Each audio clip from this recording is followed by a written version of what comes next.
In high school, I was labeled a D student because I didn't really attend school. Nothing about high school entertained me besides family studies and gym. I was 14, 15, 16, 17, 18 years old in high school. My parents didn't think I would ever be serious about school, and I don't blame them. I never studied. I remember thinking, why do I have to be in school? Why am I learning this? I'll never use this again. I went to work for 6 months in a mall, and my mom said, Nikki, it's time for you to go to school. So she registered me for early childhood education. I was 19 years old, graduated George Brown eventually as a C student. Didn't meet the standards for an A student all my schooling so far, so I wasn't surprised with the C. Didn't think I'd ever become a teacher, which was my dream. I remember thinking throughout this part of school, I wish I was working. However, I did love the 7-week placements. I loved to practice to see what it was like in the real world when I would be finished. After graduation day, I became a supervisor of a childcare. I needed that hands-on experience in order to grow. The following year, I decided to apply to Ryerson. Ryerson denied me into the B program because I wasn't good enough. My marks deemed me as not being good enough. I remember thinking, who gets to decide if I'm good enough or not good enough? Why do my grades dictate my future? Since I was denied by Ryerson, I decided to apply to York. York, however, didn't accept me to third year, but accepted me to first year, and I was okay with that. I was taking one relevant course to my degree, and the rest were random electives that I didn't really care for. I dropped out of York University the next year because I wasn't doing something that interested me. I remember thinking, why do I have so many electives? Why is there only one required course for my major this year? Why am I sitting in a lecture with 500 students? Does the professor care about us at all? Do they know who I am? Why are they so unapproachable? Tutorials, yeah, they were smaller and TAs looked, unhappy. I guess they had a lot of marking to do. Are they prepared to be tutorial leaders? I heard they don't really care about students and have to give a certain amount of A's, B's, and C's. Boy, I could care less about these courses that I chose. They only fit my schedule. That's why I chose them. Linguistics, D. Astronomy, D. Sociology, B+. Media, B. Acting, A. My grades were all over the place. After dropping out, I decided to go to get my Bachelor of Arts at Seneca. Program was specialized and focused. All courses connected to one another. Everyone said, you won't get into teacher's college because you're doing a degree at a college. First day of class. Amazing, and I knew I was in the right place. This is exactly what I was interested in. I knew and felt confident that I would do great. I wondered, well, this is a college degree. Will it take me anywhere? I hope it will. As if we were the first graduates, so we never really knew. First year, 3.95 out of 4 GPA. Classroom sizes were small. We were still sitting in rows. We were learning about Dewey, Vygotsky, Freire. We had student-negotiated courses, self-chosen placements. My professors all knew me by name. To hell with traditional style teaching and learning. My hardest classes were those where the teachers posed real-life problems in the field of ECE. We had to find solutions. We got to play the role of service providers, consultants, educators, and interventionists. We had lots of guest speakers, and I loved them all. Some classes were all discussion-based, and some, slightly traditional.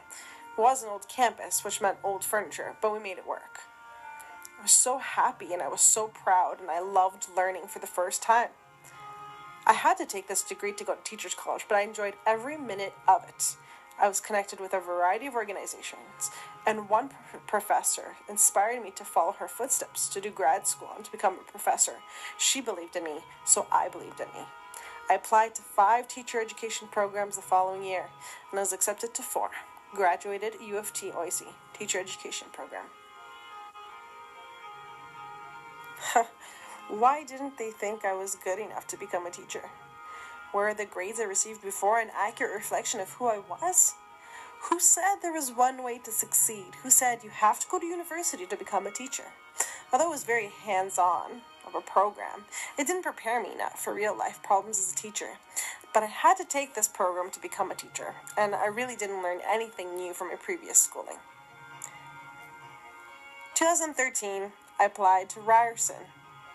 2012, I applied to Ryerson Master's Program. Coroner labeled me a B student, and I was denied because I was a B student, and I was entertained to apply the following year. I had one B in my whole BA program. You didn't accept me, Ryerson, and I'm happy you didn't, because if you accepted me, I wouldn't have chosen you. 2013, I applied to York. Got that big envelope in the mail. First assignment received back, C+. The highly respected professor laughed at my work, literally. I walked away, thought about dropping out. Next day, another professor returned my assignment. Got an A+. She said to me, Nikki, you should do your PhD. A few weeks later, my MEd supervisor said, apply to your PhD. You'll get in. Graduated almost with all AA+. Told my last master's class professor that I was not engaged and needed hands-on learning. She gave me a B. I was never so excited to learn. The classes were small, 10 to 20 students, all very passionate. Students were different ages, different cultures from all around the world. Tables in the classroom were round, we could discuss. I was inspired by wonderful women professors with extensive knowledge and experience. Mainly the classrooms were discussion-based, besides the older traditional teachers who really needed to retire. They may be very knowledgeable and great with research, but how are they instructors? They go against all that research says. I picked courses that I was passionate about and I knew that I would be successful in. I picked classes that related to my experience and what I loved to learn about. I loved being a TA, but shouldn't I have training? When education is free, there's a lot less stress. I was proud to be chosen to be here, and I was in that program because I never thought I'd get there. I was there, and I was happy, and I wanted to learn. I applied to that PhD program, got that big envelope in the mail, accepted. Just finished my 2 last presentations ever. Received A+ on both. Remember that mandatory seminar. Took me over a year to complete. Huge anxiety and depression. Why do I have to take this course? How did it prepare me at all for my dissertation or for my career? Got to work with excellent professors, those who had hands-on experience and training that were not mainly researchers. I realized as a TA that some part-time professors are not trained. Why? Why do elementary and high school teachers have to be trained and not post-secondary? I'm a great learner because I'm ready to learn. I'm here today because I want to be, and because I have to in order to become a full-time professor too. Why am I saying all this? As young adults, we have to make decisions for our future. We have to be good students to get into good programs in university to get good jobs. But when you're 14, 15, 16, 17, 18 years old, nothing really matters. Marks don't matter. We label students or categorize them based on their marks because that's what we're told to do. However, this is so damaging. For me, when I was mature enough, generally, I did well in school. When it was based on my interest, I did well. When I was passionate about what I was learning about, I did well. And I studied well. I never thought I'd be finishing my second year of my PhD program today. It wasn't my dream at 17, 18, 19, or even 20.